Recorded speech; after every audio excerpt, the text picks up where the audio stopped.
Hey guys, it's Lotus and welcome back to another video. Today we're going to continue on with our read-along of Urha. Let's jump right into it. Chapter 66. This venerable one sees the heavenly rift for the first time. Day 2. Nothing unusual had happened. Shizun sent guards to tally the number of straw men in the city. Make sure that it matches the number of people, while the people busied themselves packing what few possessions they had. Just one more night, and then they will leave first thing in the morning to take refuge at Puto according to Shizun's plan. Moran sat by the gate of the governor's residence, watching the people come and go. He sighed. Shizun's plan is watertight. Without someone leaking the info, the average ghost wouldn't have the brains to figure out that it's all decoy puppets left in the city. Someone must have told them then. Shidi, what do you think? No response. Shidi? Moran turned around. Without him noticing, his little Shidi had wandered off to watch a cavalry of riders getting ready, and in his place was Chu Gengzi's son, sitting with his cheeks in hand. Da Gugu! Moran almost jumped at his sudden appearance. What is it? The little guy pointed at an old Polonia tree to the side with a kite dangling from a high branch, articulating with some difficulty. Mama gave it to me. It got stuck. Can't reach. Da Gugu, help me? No prob. Moran leapt nimbly to the top of the tree using light footwork, retrieved the butterfly-shaped kite, and landed steadily back on the ground, smiling as he gave it back. Here you go. Don't lose it again, okay? The little guy nodded. Moran watched him wandering around all alone for a bit, thinking about how Shizun probably doesn't have the time to look after his son. So he asked, Where's your mom? It's a bit messy here. I'll take you to your mom. Mama? Mama is at the mountains in the back. Moran mystified. What's she doing in the mountains? Sleeping? The little guy looked at him curiously and answered in a soft voice. Mama's always sleeping there. Papa takes me to see her when the flowers bloom in the spring. Ah, Moran uttered quietly, at a loss for words. But the little guy didn't mind. He was still too young to understand what death meant. He played happily with the kite in his hands for a bit, then looked up at Moran and shuffled over, saying in a whisper, Gugu, thank you. I have something to give you. He dug around in his pocket as he spoke, and finally dug out a small half-piece of pastry wrapped in reed leaf. No one in the city had enough to eat these days. It was a mystery how the little guy managed to save a piece of pastry. He broke it in half and handed the smaller piece to Moran. Oh, cute! Da Gugu, for you! Shush, don't tell anyone else. I don't have any more. Moran was just about to accept it when the little guy suddenly changed his mind and took the smaller piece back, offering him the bigger half and said, Oh! It's really yummy. There's sweet bean paste inside. The small act made Moran's heart feel all warm and fuzzy. He was used to being treated poorly, but didn't quite know how to respond to kindness. He reached out and took the sweet with a mumbled thanks. The little guy seemed quite pleased, grinning brightly, the curve of his dark eyelashes filled with warmth and kindness. Moran couldn't bear to eat the flour cake, so he wrapped it up using a leaf from the Polwona tree and tucked it into his robes. He was going to talk some more with the little guy, but he was a little kid, with the little kid's attention span after all, and had already bounced away into the distance. Chuaning came back around then, only to see Moran standing there, staring off into space. He raised an eyebrow. What's up? Moran watched the little guy disappear into the distance, sighing. I was just thinking, all these people, how come they all had to die? Night descended. Dark clouds covered the skies, with occasional bolts of lightning ripping through the heavens. And as the night grew deeper, a terrible gale howled amidst a torrential downpour. Rain and its attendant yin energy enhanced the powers of ghosts and other fiends. Shizun gathered all the survivors of Linnan near the residence and bid them stay inside the Shangqing barrier at all times. Due to the rain, many of the areas that they could usually make do as a resting place no longer served. Moran was keeping an eye on Xiaoman, but then more and more people crowded inside to take shelter from the rain, and Xiaoman ducked out of view. Moran mumbled, "Damn." Chuaning was small and immediately said, "I'll go after him." Saying that, he dove into the crowd and disappeared in no time. He returned after a while with an irate expression. "He got away." "Outside the barrier?" Moran fell silent, looking at the downpour outside, and the people bustling to and fro. All of it was only an illusion of things that had already come to pass 200 years ago. But he suddenly felt so wretched. The people around him had such hope on their faces, believing that Chu Shun will take them away from this ghost-infested hell to go to Puto just as soon as dawn breaks. In the pouring rain, guards dressed in white and red were putting their everything into making the final preparations so that they will be ready to move at daybreak. None of them knew how little time they had left. The night grew later still, and the noise died down as people dozed off, leaning against each other. But Chuaning and Moran were wide awake. Their task was to wait for the Ghost King to appear and to kill him. Since Xiaoman had already left the barrier, the turning point must be tonight. Moran turned to glance at Chuaning. "Why don't you get some rest? I'll wake you if anything happens." Chuaning, "I'm not sleepy." Moran stroked his hair. "Then eat something? We haven't eaten since coming here." Looking at the pastry Moran took out, the words "not hungry" got replaced by a gulp. Shizun is weak to sweets." Moran handed it over. "Here you go." Chuaning accepted the sweet and broke it in half, giving the bigger half back to Moran and keeping the smaller portion for himself. Moran stared blankly at him, face unreadable. Chuaning took a bite, uttered a questioning, then asked, "Is this from the Peach Blossom Springs? The flavor's a bit different from the ones before." "How so?" "It tastes of osmanthus flowers." Moran forced a smile. "Oh? Chu Shun's son gave it to me. It's probably Rinnan flavored." "It is indeed Rinnan flavored." Chuaning was opening his mouth to take another bite when he froze abruptly, as if suddenly having realized something, and all the color drained from his face. "That's not right!" Chuaning shot to his feet, eyes wide and expression ghastly. Moran hadn't the slightest what the problem was. "What's not right?" Chuaning didn't answer, instead walking into the courtyard and looking around in the pouring rain before picking up a sharp rock and cutting firmly into his own arm. Blood gushed out instantly. Moran grabbed him in a hurry. "Are you crazy?" Moran stared at the blood trickling down his arm for a while before his head snapped up, eyes intense. "Have you still not caught on?" he said harshly. Oh wait, this is Chuaning talking. "Have you still not caught on?" he said harshly. "Someone's trying to maim us." Blood ran down his arm non-stop, crimson diluted by the rain. Chuaning's face was pale in the deluge, his dark brows knitted tightly together, drenched through and through in the ceaseless downpour.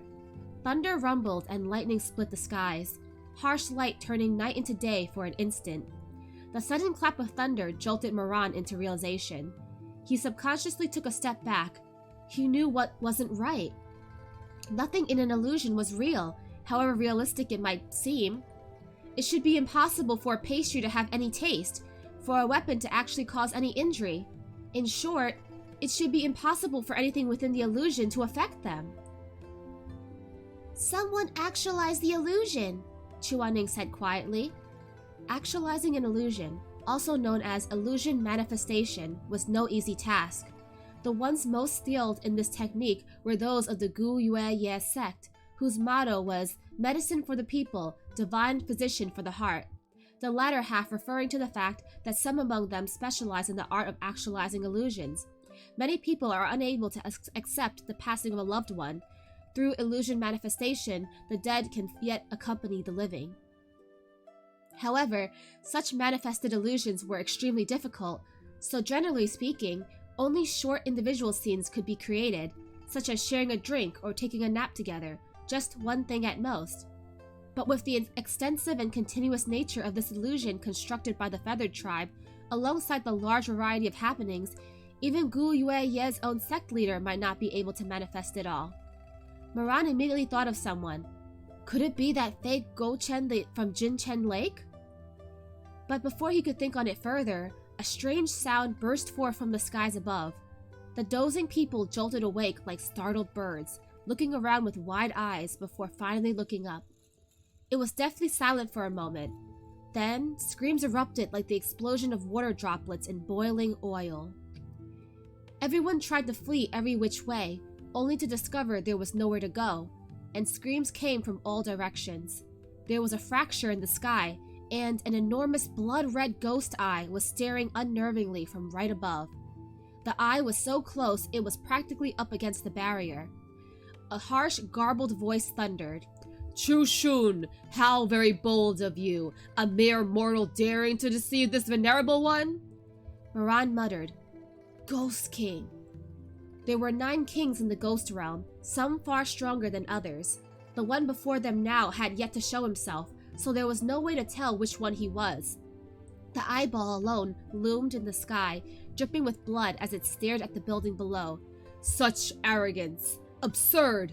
Pathetic mortal! You want to save them? I might not have whipped out the city before, but since you wish to go against me, I'll kill every single one of you! None shall be spared!" With a shrill shriek, a blinding red light burst forth from the ghost eye, aimed directly at the barrier. Red clashed against gold, and for an instant, all the other colors of the world ceased to be.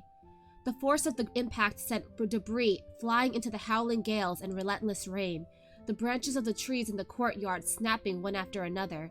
The people inside the barrier were hysterical, wailing as they huddled together. The Shangqing barrier withstood the first hit, but another flash of red followed immediately after, striking the same spot. The barrier held out, but a crack appeared. "How arrogant! Insufferable!" The red light struck again and again, impacts thundering and sparks flying. Seeing the barrier on the edge of collapse, Chuanning's blood ran cold. Now that the illusion has been actualized, an attack in here would be no different from one in the real world. If that attack were to land, both Moran and himself might die here. Golden light gathered at his fingertips. This would surely blow his cover, but the situation being what it was, there was no other choice. He was just about to summon Tianwen and get it over with, when a resplendent bolt of light flew across the sky like an arrow, headed directly for the epicenter of the cracks in the barrier. The crowd turned to see Shizun standing on a tall roof. He cradled a phoenix harp, fingertips dancing across its strings and sending bolts of light sweeping forth to gather at the barrier, each sound sharp and powerful as the rupturing of metal, instantly reinforcing the Shangqing barrier that was on the verge of failing. "Gongzi is here! Gongzi!" The people below exclaimed one after another, some even crying with joy. Shizun held his own against the eye of the Ghost King, the two already having exchanged 100 moves in an instant, the Ghost King completely unable to encroach on the barrier. The cold voice rang even more menacingly across the sky. "Shizun, with your skills, you could have easily escaped by yourself. Why do you insist on meddling in unrelated matters and making an enemy of the ghost realm?" "Your Majesty wishes harm upon my citizens. How could anything be less unrelated to me?" "Ridiculous! We ghosts feed on the souls of the living. There is no difference between us eating souls and you eating meat. You will understand soon enough, once you're dead." Shizun didn't miss a beat, the notes of the harp never pausing. "Then we will just have to see if your Majesty can take this head on my shoulders." As he spoke, the chords beneath his fingers rose to a crescendo until a brilliant light pierced through the heavens right into that bloody eye in the sky. "Oh!" The terrifying scream shook the very ground they stood on. Fetid blood sprayed out from where the eye had been burned by Shizun's spell, the downpour of blood mixing with the shrill shrieks. In his anger, the Ghost King unleashed a blade of light many times stronger than those before, striking out amidst the rain of blood. Shizun moved to block, but this attack was unlike the others, and the force of the impact forced him back several steps, the notes of his harp stuttering. "Gongzi!" "Crack! There's a crack! The barrier is going to break!" Mama! Mama! The crowd panicked. Those with families huddled together crying, those without cowered in corners trembling. Shizun grit his teeth. fire in his eyes, refusing to give up so easily. Just as he was locked in stalemate with the Ghost King, lights flared to life on either side of him. He glanced to the side to see Moran and Chuaning standing with him, scarlet and golden light flowing steadily into his own, once again sealing the barrier. A terrifying roar came from above. The ghost eye disappeared. The three of them descended to the ground. The sky rained rotten blood for a while longer before finally returning to clear water. Chu Shun, face pale, bowed to Moran and Chuaning. "Many thanks for your help." "Don't mention it," Moran waved his hands. "Go get some rest. You look terrible." Chu Shun nodded. He had indeed burned through too much of his reserves, so Moran supported him to the corridor. The people that were in disarray only a moment ago, seeing that Chu Gongzi had repaired the barrier and saved them, all gathered in gratitude, offering him water and draping clothing over his shoulders. Someone said, "Chu Gongzi, you're all drenched. Please go warm yourself by the fire." Chu Shun thanked them one by one, but was really too exhausted to move, and so could only turn down that person's invitation. Undaunted, the people carried branches over and made a bonfire next to him instead. Things gradually quieted down, save for the crackling of the fire. Suddenly, someone asked, "Gongzi, we took so many precautions, but the Ghost King still somehow saw through it all. Ai, what should we do?" Yeah. "How did they know we were going to leave? Gongzi said those ghosts can't tell the puppets apart from real people. So how did this happen? Could it be?" The person's voice died down, and he stuck a glance toward Chu Shun, clearly wanting to say that maybe Chu Shun was wrong. Maybe he messed something up somewhere. The white-attired guards saw that glance, and one of them immediately rebuked with furrowed brows. "What are you trying to say? It's obviously because someone couldn't keep their trap shut and leaked the plan to the Ghost King." The person mumbled, "Who would tattle to the ghost, though? It's not like there's anything to be gained from that." And then, seeing all the angry glares directed his way, he stopped talking, disgruntled. A while passed in silence before someone else asked, "Gongzi, that damned ghost definitely won't just leave it at that. What should we do?" Chu Shun, exhausted, didn't open his eyes, but his voice was gentle still. "We just have to hold out until dawn, and then be on our way. There's nothing they can do in the daylight." "But we have so many people. The elderly, the young, and some injured too. Can we make it to Puto Mountain in one day?" Chu Shun, softly, "Don't worry about that. Get some rest. Just focus on the journey tomorrow. I'll take care of the rest." Chu Gongzi had always protected them. Since he had said so, everyone listened and did as told. A little kid came over holding a piece of sesame candy and offered it to Chu Shun. Chu Shun opened his eyes slightly and patted his head with a smile, and was just about to say something when a guard ran over in a panic, shouting, Gongzi, it's terrible!" "What happened?" "The little Gongzi, Shaoman, outside the Chenghuang Temple." The guard was in too much shock to even speak a complete sentence. He stammered some more, then abruptly fell to his knees and started crying miserably. Chu Shun shot to his feet, what little color remained on his face draining completely as he rushed into the rain. Oh no! Okay, end of chapter 66. Is the little Chuaning mini version in trouble? And dang, that Shaoman. He did rat out the plan to the Ghost King, didn't he? I mean, I understand that he's sad because his stepfather passed away, but still, you're gonna throw everyone else under the bus because you're angry? I mean, you know, you can't do that to everybody else who has families and loved ones. Anyway, to recap chapter 66, the Ghost King makes an appearance and tries to break the barrier, having learned about everyone's plan to leave the village and wants to stop them before they can leave. However, Chu Shun arrives back in time and holds off the Ghost King, and with the help of Moran and Sha Sini, they are able to keep the barrier in place, and so the Ghost King retreats for now. But I don't think it'll be that easy. He's definitely gonna come back. He's not gonna just accept that they're gonna leave. He's probably gonna come back the same night before they can head over to Puto Mountain. And also, Shaoman. He's colluding with the ghost people, isn't he? Okay, let's jump into... Also, I just want to talk about cute little Gongzi, the little mini Sha Sini. the son of Chushun. He's so cute, and he gave Moran a piece of his pastry because Moran helped him get his kite, and Moran is so touched because he's so used to people being mean to him, but he'll never get used to people giving him kindness. So, little mini Shasuni little Gungzi bouncing away without a care in the world, and his poor mama. He doesn't have a mom, right? I don't know. Is his mom dead, or is his mom maybe undead? You know what I mean? Okay, let's continue on to the next chapter. Chapter 67, This Venerable One's Heartfelt Anguish. Chenghuang Temple stood at the very edge of the extent of Chushun's powers. The barrier reached to the stairs of the temple, but no further. Inside the temple, candles flickered weakly. A dozen ghosts that had cultivated corporal forms lined either side, and in between them, tied up with her back to them, was a woman in red, her head tilted back as she gazed up at the statue on the altar. And next to her, with his eyes downcast, stood Xiaoman, holding firmly onto a young child. Chushun cried out, "Lan The child was none other than Chushun's son, Chulan. Moran's heart lurched at the sight of the little guy in trouble. He could still taste the pastry on his tongue. He made to go over, but was blocked by Chuaning.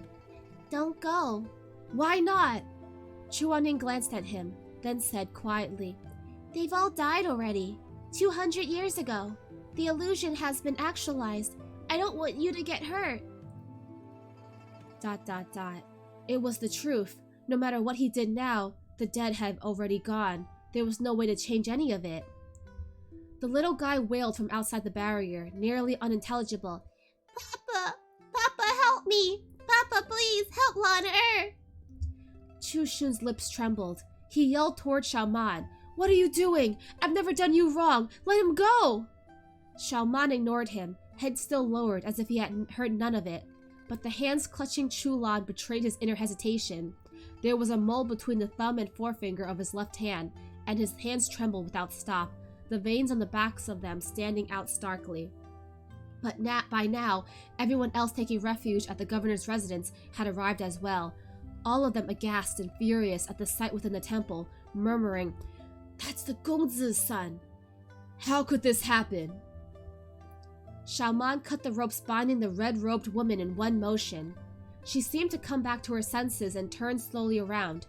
She was beautiful, pure as a lotus flower, her neck long and elegant, but her face was paper pale and her lips were tinted red like blood, and the smile she directed toward Chushun was more terrifying than it was lovely.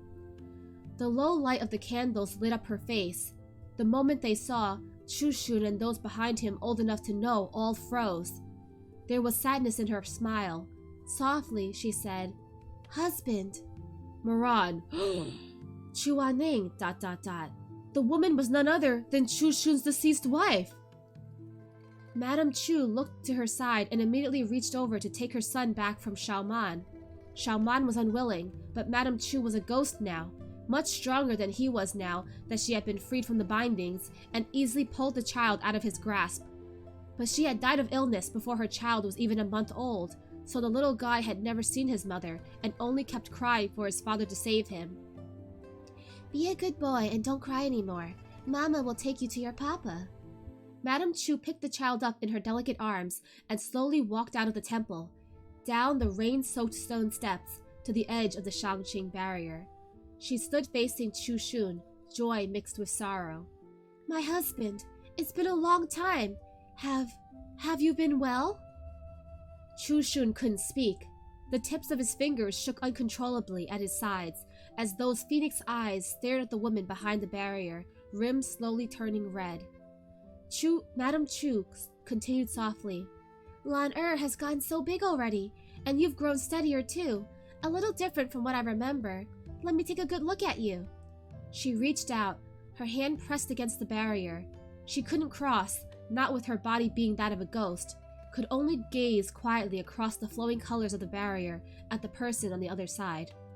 Chushun closed his eyes, wetness clinging to his lashes. He pressed his hand to hers, separated by the barrier, then opened his eyes. The two of them gazed at each other across life and death as the day before. Chu Shun choked back a sob. Wife! The family had been separated by life and death for many years, but the amount of time they got to spend together could be counted on one hand.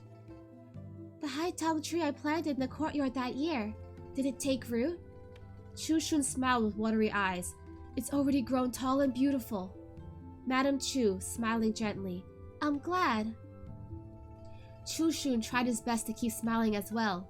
Lan loves that high-tall tree. He's always playing under it in the springs. He likes high-tall flowers just like you.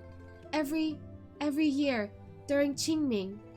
Unable to keep up the act any longer, he pressed his forehead against the barrier, tears falling without cease, voice breaking. Every year, during Qingming, he would always pick the prettiest flower to put before your grave. Lan did you see? Every year, did you see? He was racked with sobs by the end, every word bleeding misery, until his composure finally fell apart altogether. Madam Chu's eyes also grew red. She was a ghost and had no tears to shed, but her miserable expression was no less unsettling to the onlookers. For a moment all were silent, everyone wordlessly watching the scene before them, and someone was weeping quietly. But just then, a cold voice rang out from above. Of course she knows, but not for long. Moran's face changed immediately. It's the Ghost King! Chu Anning's expression was dark as well. This coward won't even show himself! Shameless! The Ghost King's laugh sounded like nails against metal, making their blood run cold. Lin Wan is one of us ghosts now. I didn't want to hurt her, but since you're so set on opposing me and even ruined one of my eyes, I'll just have to dig out your heart, inflict the worst pain on you. At his words, the ghosts in the temple began chanting incantations. The heart is no more, let the past be erased. Madam Chu's eyes shot wide open and her voice shook. Husband, Lan take Lan The heart is no more, let relations be severed. Lan quickly, go to your papa! Madam Chu tried to push her child across the barrier, but the thin layer of light kept him out as if he were a ghost. Xiaoman looked down at them from where he stood by the railing of the temple. His face, originally charming, twisted with a mixture of sorrow and glee. It's useless. I put a ghost mark on him as instructed by the Ghost King. He's just like a ghost now. The barrier won't let him in. Behind them, the incantation rose like a tide. The heart is no more. Let reason be shattered. Husband! Madam Chu was already panicked beyond measure, clutching her child to herself and banging against the barrier. Husband, take the barrier down! Take it down! Let Lan in! You have to protect him! You have to protect him! The heart is no more. Let compassion be smothered. Husband! Madam Chu fell to her knees, her eyes wide as her whole body shook uncontrollably, curse marks in the color of blood climbing slowly up her face. Our child, Lan you promised me you'd take care of him. Take it down, please. I'm begging you. Take it down! Husband! Chu Shun felt as if his insides were being ripped apart. Several times his hand lifted to dispel the barrier, only to fall back down in the end. Outside the barrier, Chu Lan was bawling loudly, looking up at him with a tear-stained face, his little hands reaching for him. Papa doesn't want Lan anymore? Lan wants Papa? Papa, hold me! Madam Chu held him tightly in her arms, kissing his cheek. The pair of mother and son, one kneeling, one crying, both begging Chu Shun to take down the Shangqing barrier and let the child in. Suddenly, someone in the crowd yelled, Gongzi, you can't! You can't drop the barrier! That would doom all the hundreds of people left in Linan! That's the ghost's ploy! Gongzi, you can't drop the barrier! That's right, the barrier must be kept up! The desire to live made the common people kneel one after another and grovel toward Chu Shun, pleading, Gongzi, please! You can't take down the barrier, or everyone will die! Madam, please! One of them got down and bowed toward Madam Chu. Madam, please have mercy. Please be benevolent. We will be grateful to you forever. Please don't make Gongzi take down the barrier. You were always so compassionate. Please, we're begging you. In an instant, other than the guards and a handful of the common people, everyone else was on their knees begging and crying, their voices drowning out those of Madame Chu and her son on the outside of the barrier. Chu Shun felt like he was standing on the point of a needle and being stabbed by a thousand sharp knives, each blade growing barbs inside his flesh and tearing through his organs. Before him were his wife and child. Behind him were the lives of hundreds. Tormented so, he felt as if he had already died, as if he had been swallowed by blazes and burnt to ashes. But the chanting continued on, even more piercing than before. The heart is no more, let emotion be expunged. The heart is no more, let desire be dissipated. More and more curse marks climbed up Madame Chu's fair neck, nearly covering her entire face and beginning to bleed into her eyes. She could hardly even speak anymore, only staring at her husband in despair as she strained to utter, I will hate you. Take Lan The curse marks oozed into her pupils. Her entire body shuddered, as if in agony, and she squeezed her eyes shut. I hate! A wretched scream tore through the air, but the end of it turned into a beast-like cry. Madame Chu's eyes flew open. Her gentle almond-shaped eyes were stained the color of blood, and the whites of her eyes were all gone, for there were now 4 pupils in each eye. Wan-er! Chu Shun cried out with boundless sorrow, forgetting for a moment that the Shangqing barrier required his caster to remain inside, wanting only to be with his wife. But just as he was about to step out of the barrier, an arrow pierced through the sky and firmly into his shoulder, and the arm he was raising dropped back down to his side. It was a young man of the guard, still posed with bow in hand. He said to Chu Shun self-righteously, Gongzi, wake up! You've always taught us that the righteous put the people before the self. Were those just pretty words? Would you toss away the lives of hundreds to save one person just as soon as it concerned yourself? An old woman next to the young man said shakily, Put that bow down. How could you hurt the Gongzi? Everyone is Gongzi's choice. Everything is Gongzi's choice. Gongzi has already done his utmost. How could you? How could you be so ungrateful? As they argued, cries of fear suddenly broke out in front. Madame Chu had completely turned. She had held her child with such love only a moment ago, but she was no different from a beast now, howling toward the sky with saliva dripping from her mouth, her teeth growing longer by the second. Oh no, poor Lan-er!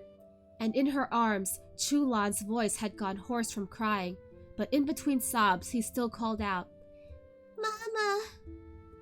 What answered him was Madame Chu's blood-red claws piercing straight through his throat.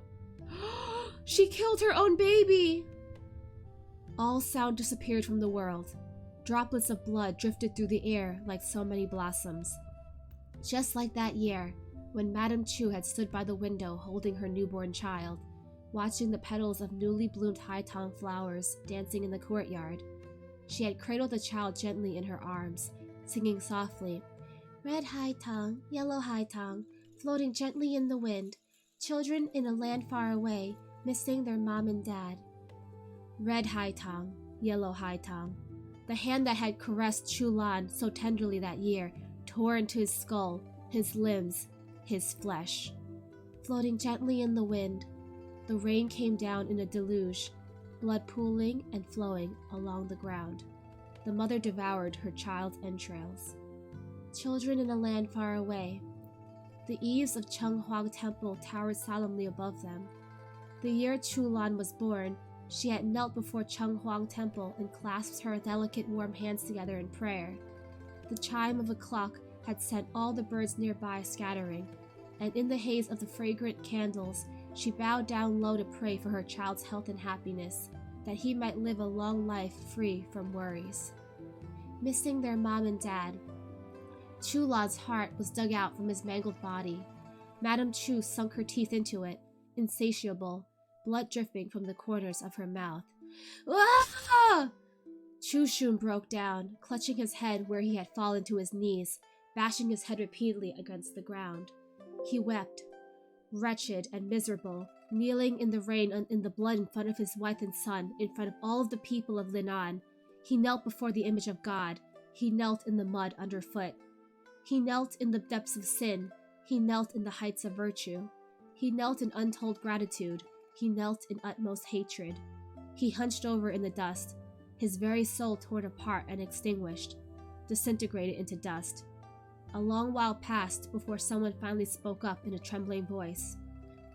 Gongzi, condolences. Gongzi's benevolence will not be forgotten. Chu Gongzi is righteous, truly a kind person, truly a kind person. Wow, the nerve of some people to talk after what just happened. Someone had pulled their own child close and covered his eyes so that he wouldn't see the bloody scene, only just now letting go to say to Chu Shun, Gongzi, you saved all of our lives. The madam and the little Gongzi, they'll surely ascend to paradise.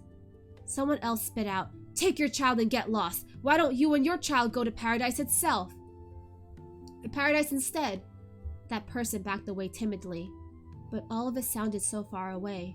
Chu Shun felt like he had already died. The voices sounded as if they came from across an ocean, from across a life. In the torrential downpour, the man was covered in mud, that thin layer of transparent light separating him from his wife and son, the dead on one side, the dying on the other.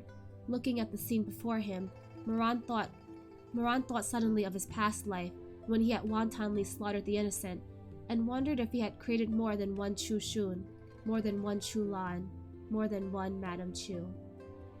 He looked down at his hands. For a split second, his hands looked as if they were covered in blood. But then he blinked, and it was only the ice-cold rain gathering in his palms and flowing down his hands. He trembled, but in the next moment, a warm hand took his.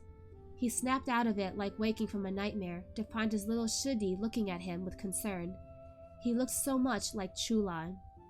Moran slowly knelt down to be eye level with him, like a sinner begging forgiveness from the souls of the dead, looking at him with eyes watery with rain and tears both. Chuaning said nothing, only reached up and pat him on the head. It's already past, Chuaning said softly. It's all in the past already. You're right. A while passed before Moran wrangled out a sad smile. Lowering his lashes, he muttered, It's all in the past already. But even if it was all in the past already, it was all still things he had done. He hadn't killed Chulan, but how many people, just like Chulan, had died because of him? The more he thought about it, the more scared he was, the more it hurt.